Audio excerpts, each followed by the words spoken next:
Guys, nagluto diri guys oh. Sa Stubo Falls. Nagluto bihon.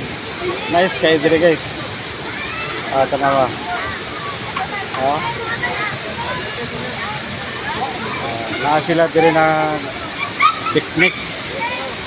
Naa sila diri sir oh. Nagluto sila. Enjoy kayo. Sa Stubo Falls. So, kung gusto mong magbakasyon, ari na mo sa Stubo Falls. Nice kayo diri. Oh. Ari na mo diri guys, kay lindot kayo diri. Pwede ra ka magluto diri sama nila sir. Oh. Magluto sila pansit. Oh. Pwede kayo. Basta diri mo, maari lang mo diri. Porta boys kayo. Pwede ra mo na amo diri maghikay.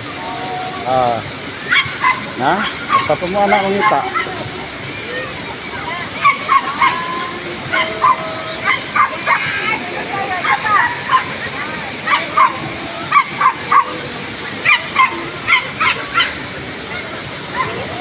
Thank you sir.